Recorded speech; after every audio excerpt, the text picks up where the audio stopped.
بندہ مومن اللہ کا بندہ ہے، رسول کائنات صلی اللہ تعالیٰ علیہ وسلم کا غلام ہے۔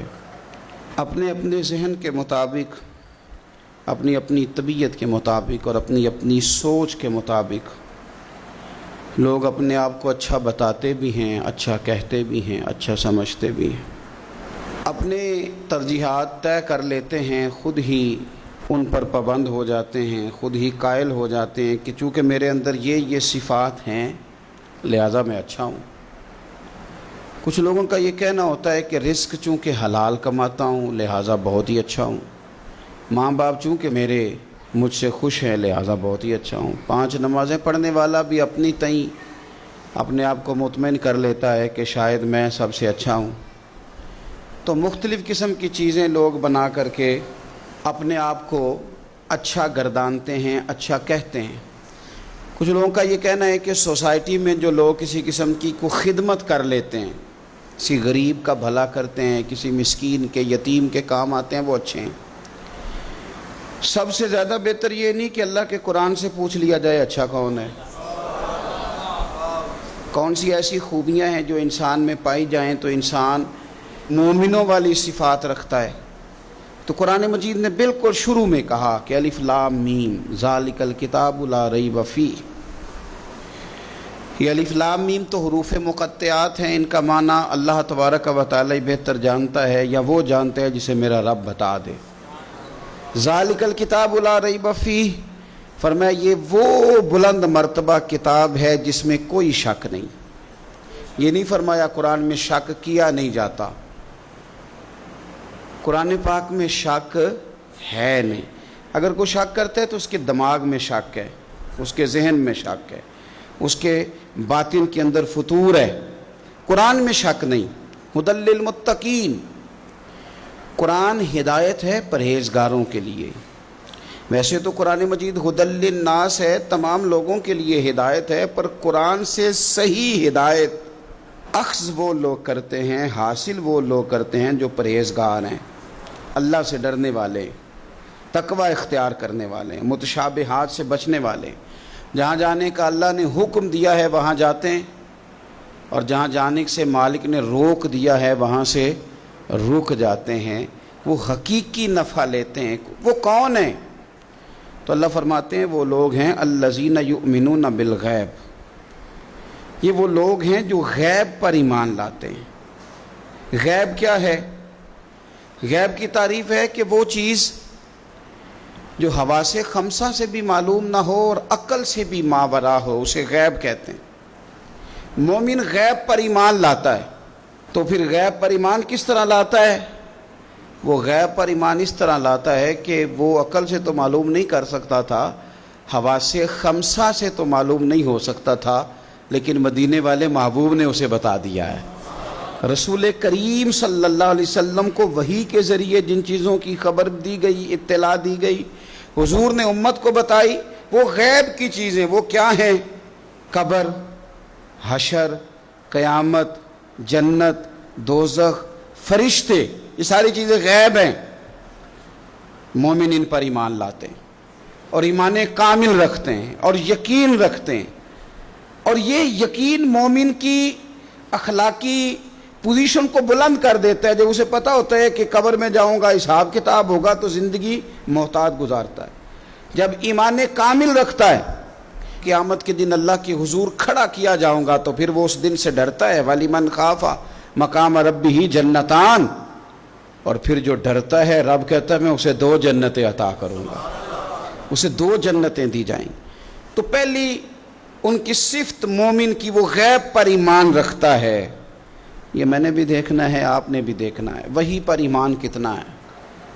ہماری آنکھوں کے سامنے کہ ہر وقت دنیا گھومتی ہے یا قبر حشر کا بھی کوئی نقشہ نگاہوں میں رہتا ہے؟ دنیا کے مد و جزر، حساب کتاب، پیسے کا لین دین، جائیداد کی خرید و فروخت، یہی صرف ہمارا زندگی کا سرمایہ حیات ہے، یا آخرت کے لیے بھی کچھ جمع کرنے میں کامیاب ہوئے؟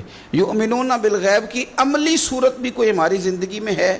پھر قرآن مجید نے کہا وَيُقِيمُونَ الصَّلَاةَ، مومن کی دوسری صفت یہ ہے کہ وہ نماز قائم کرتے ہیں۔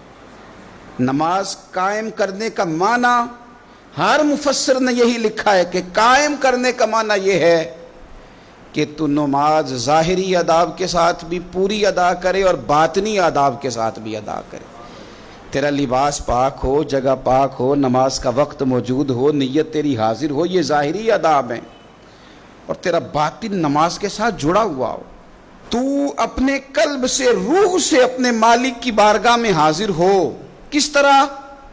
خود میرے کریم محبوب علیہ السلام نے بخاری مسلم میں وضاحت کر دی.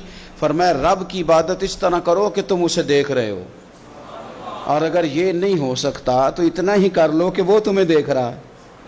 اس کیفیت کے ساتھ آپ نماز پڑھتے ہیں تو باطنی آداب بجا لاتے ہیں. پھر فرمایا وَمِمَّا رَزَقْنَاهُمْ يُنْفِقُونَ، جو ہم نے انہیں دیا ہے اس میں سے ہماری راہ میں خرچ کرتے ہیں. اللہ کی بارگاہ میں صدقات، خیرات، زکوٰۃ، ان کے ساتھ رب کا قرب حاصل کرتے ہیں. اللہ نے جو تقسیم رکھی ہے کہ بعض کو مالک امیر بنا دیتا ہے، بعض کو غریب بنا دیتا ہے، تو وہ پھر صدقات کو ٹیکس نہیں سمجھتے، وہ کسی کو دینے میں بوجھ محسوس نہیں کرتے. وہ سمجھتے ہیں یہ تو مالک کی تقسیم ہے، میرے اس نے ذمہ لگایا ہے، میں نے دینا ہے. وہ سمجھتے ہیں کہ اللہ تبارک و تعالیٰ نے فضل کے ساتھ میرے ذمہ لگایا تھا کہ میں جاؤں اور اللہ کے کچھ بندوں کو میں اللہ کے دیے ہوئے رزق سے دوں. کچھ مفسرین نے یہاں بات کو اور کھولا ہے. وہ کہتے ہیں رزق سے مراد ہے جو بھی اللہ نے دیا ہے. پیسے دیے ہیں تو وہ اللہ کے رستے میں دے، علم دیا ہے تو اسے بانٹے. اگر کسی کو اللہ نے معرفت دی ہے تو اپنے فیض سے لوگوں کو قریب کرے اللہ کے، وہ پھر وہ علم آگے بانٹے، وہ تقسیم کرے. تیرے پاس جو کچھ بھی ہے نا دیا ہوا تو رب کا ہے، تو نہ بچا بچا کے تو رکھ اسے. تیرا آئینہ ہے وہ آئینہ، شکستہ ہو تو عزیز تر ہے نگاہ آئینہ ساز میں. تو اسے بانٹنا شروع کر، تو دینا شروع کر. اور لوگوں کا خیال ہوتا ہے کہ بانٹنے سے کم ہوتا ہے، نہیں، بانٹنے سے بڑھتا ہے. کنویں سے سارا پانی نکال لو تازہ آ جاتا ہے، شرط یہ ہے کہ سارا نکل جائے. آپ علم جتنا بانٹتے ہیں اتنا یہ بڑھتا ہے. آپ جب بات کر رہے ہوتے ہیں، علم دے رہے ہوتے ہیں، تو وہ صرف دوسروں پر اثر تو نہیں کرتی. جب آپ بات کرتے ہیں تو آپ کی بات آپ پر بھی اثر کرتی. تو آپ کا علم بانٹنے سے مضبوط ہوتا ہے، وہ دینے سے بڑھ جاتا ہے. اس لیے حضرت مولا علی شیر خدا رضی اللہ تعالیٰ عنہ فرمایا کرتے تھے کہ علم مال سے بہتر ہے.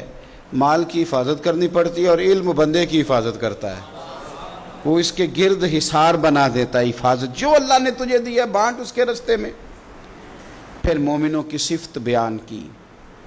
ایک تو یؤمنون بالغیب، غیب پر ایمان رکھتے ہیں، وَيُقِيمُونَ الصَّلَاةَ، نماز قائم کرتے ہیں، وَمِمَّا رَزَقْنَاهُمْ يُنْفِقُونَ، جو ہم نے انہیں دیا ہے ہمارے راہ میں خرچ کرتے ہیں. اور پھر فرمایا وَالَّذِينَ يُؤْمِنُونَ بِمَا أُنزِلَ إِلَيْكَ، اور جو ہم نے آپ کی طرف نازل کیا حبیب وہ اس پر ایمان لاتے ہیں. کتاب کو، قرآن کو سینے سے لگا کے رکھتے ہیں، اس کے ایک ایک حرف کو وہ اپنے لیے دستور حیات سمجھتے ہیں، ایمان لاتے ہیں پختہ. وما انزل من قبلک، اور اس پر بھی ایمان لاتے ہیں جو آپ سے پہلے نازل کیا گیا. آپ سے پہلے جو نازل کیا گیا اس پر بھی وہ ایمان لاتے ہیں. یعنی تورات ہے، زبور ہے، انجیل ہے، اگرچہ کتابیں بدل دی گئی ہیں پر اللہ کی کتابیں تو تھی، ان کے جو احکامات موجود تھے اس پر وہ ایمان لاتے ہیں، ایمان رکھتے ہیں. ایک بات اور بھی یہاں سے ختم نبوت کا مسئلہ بھی حل ہوتا ہے. کہا گیا ایمان دو چیزوں پہ ہے، والذین یؤمنون بما انزل الیک وما انزل من قبلک. ایک اس پر ایمان لاتے ہیں جو آپ پہ نازل ہوا، اور ایک اس پر جو آپ سے پہلے نازل ہوا. یہ نہیں فرمایا کہ آپ کے بعد بھی کچھ نازل ہوگا. پہلے نازل ہوا جب آپ پر نازل ہوا، آپ کے بعد کچھ بھی نازل نہیں ہوگا. بتا دیا قرآن مجید نے یہاں کہ ختم ہو گئی بات، رسول پاک علیہ السلام پر بات ختم ہو گئی. نبوت کا سلسلہ رب نے ختم کر دیا، زندگیاں ختم ہوئی اور قلم ٹوٹ گئے، پر تیرے اوصاف کا ایک باب بھی پورا نہ ہوا. ختم کر دی بات، یہاں مالک نے ختم کر دی. اب یہ صفات جن لوگوں میں پائی جائیں کہ ایمان بالغیب بھی ہو، نماز کا قیام بھی ہو، اللہ کے راستے میں خرچ بھی ہو، جو پہلے نازل کیا گیا اس پر ایمان ہو، جو حضور پر نازل کیا گیا اس پر ایمان ہو، تو رب کیا فرماتا ہے؟ فرمایا اولئک علی ھدی من ربہم، یہی لوگ ہیں جو اپنے رب کی توفیق سے ہدایت پر ہیں، اللہ کی طرف سے ہدایت پر ہیں، وَأُولَئِكَ هُمُ الْمُفْلِحُونَ، اور وہی لوگ ہیں جو دونوں جہانوں میں کامیاب ہونے والے ہیں۔ یہ کامیابی والے لوگ یہاں بھی اور وہاں بھی۔